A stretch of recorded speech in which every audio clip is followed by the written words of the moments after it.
Bismillahirrahmanirrahim. Assalamualaikum warahmatullahi wabarakatuh. Alhamdulillah bertemu lagi kita dalam siri-siri video saya berkenaan dengan perkongsian perkara-perkara berkaitan dengan harta pusaka dan faraid. InsyaAllah hari ini saya nak berkongsi dengan sahabat-sahabat semua berkenaan dengan cara kita bertanyakan soalan faraid dengan betul.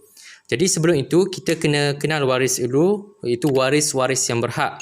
Okey, saya rujuk muka surat 87 sehingga 101 buku Faham Faraid tulisan Ustaz Hilmi Hanis.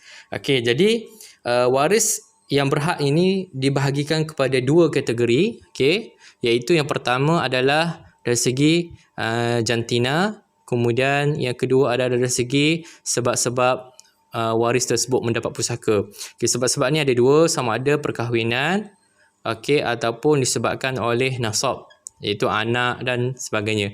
Kemudian jantina pula ada lelaki dan perempuan. Okey, jadi untuk jantina ni ada 25 semuanya. Okey, tetapi kita tolak dua sebab dua ini melibatkan tuan kepada hamba dan puan kepada hamba. Sebab dalam konteks dunia sekarang ni dah tak ada isu perhambaan kan. So jadi 23 lah semua. Kemudian daripada 23 ini lelaki ada 14 waris yang berhak, kemudian 9 adalah di kalangan perempuan. Okey, jadi kita tengok waris lelaki dahulu. Okey, waris lelaki yang berhak ada 14 orang, iaitu yang pertama sekali adalah kita buat contoh si mati tu nama Asriyah. Okey, Asriyah. Okey, waktu dia meninggal dunia, waris lelaki yang berhak adalah suami. Okey, kemudian bapa, kemudian datuk sebelah bapa. Ingat datuk sebelah bapa. Kemudian anak lelaki. Kemudian cucu lelaki daripada anak lelaki. Okey, cucu lelaki daripada anak perempuan tidak ada hak. Kemudian kita nampak Okey, kemudian kita pergi kepada adik-beradik Asriyah, iaitu adik-beradik seibu sebapa lelaki, kemudian adik-beradik sebapa lelaki, dan yang terakhir adalah adik-beradik seibu lelaki.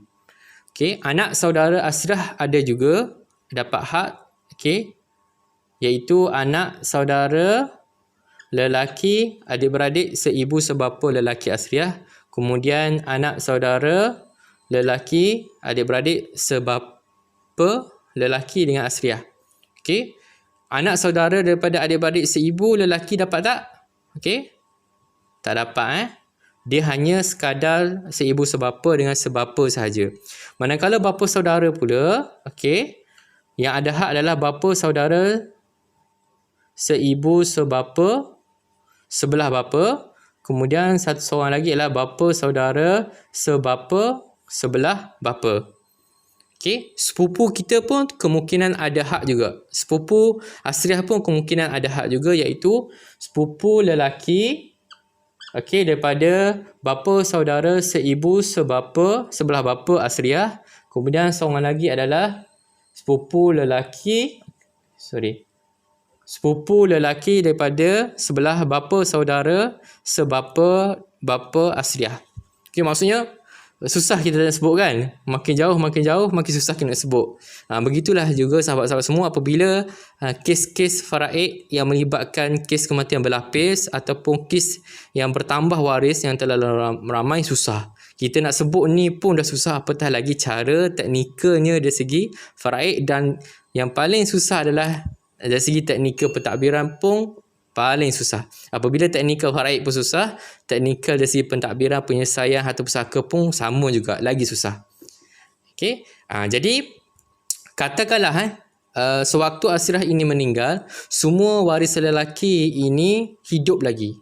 Okey, dan tidak ada waris perempuan langsung. Jadi siapakah yang berhak? Adakah semua akan dapat? Tak. Yang akan ada hak hanya beberapa orang sahaja. Yang pertama sekali adalah suami Asriyah. Kemudian yang kedua adalah anak lelaki Asriyah, dan yang ketiga adalah bapa Asriyah. Bapa Asriyah akan dapat 1/6, suami akan dapat 1/4, dan anak lelaki akan mewarisi secara asabah. Okey. Kita tengok pula waris perempuan yang mungkin ada hak. Okey. Kita tengok, iaitu seramai 9 orang. Okey, dan kita akan tengok dari segi waris perempuan ni ada special sikit. Okey. Kita contoh Okey, nama si mati adalah Asri, katalah Asri mati. Kemudian waris perempuan yang pertama ataupun waris perempuan yang akan ada hak adalah isteri beliau. Okey. Kemudian yang kedua adalah ibu beliau. Kemudian nenek sebelah ibu. Kemudian nenek sebelah bapa. Macam tadi, datuk sebelah bapa saja ada hak, tetapi dalam waris berhak di kalangan perempuan, nenek sebelah ibu pun ada hak. Okey. Kemudian anak perempuan, kemudian cucu perempuan daripada anak lelaki. Kena ingat, cucu perempuan daripada anak lelaki saja ada hak. Cucu perempuan daripada anak perempuan tidak ada hak. Kemudian waris perempuan, adik-beradik perempuan asri pun ada hak juga, iaitu adik-beradik seibu sebapa perempuan, kemudian adik-beradik sebapa dengan perempuan, dan yang terakhir adalah adik-beradik seibu dengan asri. Okey, jadi ada 9 semua. 9, 1, 2, 3, 4, 5, 6, 7, 8, 9. Okey. Jadi kalau sewaktu Asri ini meninggal dunia, semua waris ini hidup lagi dan tidak ada waris lelaki, siapakah yang akan ada hak? Okey, ada 5 orang sahaja. Okay, yang pertama adalah isteri, yang kedua anak perempuan, yang ketiga ibu, yang keempat cucu perempuan daripada anak lelaki, dan yang kelima adalah adik-beradik perempuan seibu sebapa dengan Asri. Tetapi berdasarkan syarat-syarat tertentulah. Okay, tetapi yang akan confirm dapat adalah ibu, isteri dan anak perempuan ni. Okey. Cucu perempuan dengan adik-beradik seibu sebapa, dia ada syarat-syarat tertentu yang insya-Allah kita akan belajar, saya akan kongsi dalam video yang akan datang insya-Allah. Jadi kita balik kepada soalan utama video ini, iaitu bagaimanakah cara untuk kita bertanyakan soalan faraid dengan betul. Okey, contohnya si mati nama dia Asri. Okey, kemudian Asri ini dia mati meninggalkan seorang isteri nama Asriyah. Okey, kemudian dia ada 3 anak lelaki, 2 anak perempuan, iaitu anak lelaki yang pertama dia Asrul, Aslan, kemudian Asli, kemudian dia ada anak perempuan 2 orang, iaitu Aslin dan Asnur. Okey, jadi di kalangan 5 orang anak beliau ini, Asnur lah yang paling berjaya, okey, dan ada pendapatan yang tetap dan orang panggil berkemampuan lah. Jadi disebabkan Asri meninggal dunia tanpa ada wisayah ataupun wasiat wisayah, okey. Okey, jadi adik-beradik ini berkumpul bersama ibu mereka, lalu mereka bersetuju untuk melantik Asnur sebagai pentadbir. Boleh tak perempuan jadi pentadbir? Boleh. Okey, janji mendapat persetujuan semua ahli waris yang berhak. Jadi tak timbullah isu lelaki ke perempuan, tak ada masalah. Anak sulung ke anak bongsu tak masalah. Walaupun Asnur ni anak bongsu, Asrul ni anak sulung, tetapi Asnur setelah dipersetujui Asnur ini, maka Asnur boleh menjadi pentadbir. Jadi Asnur ni dia pun bertemu dah, sebab dia nak memulakan pentadbiran.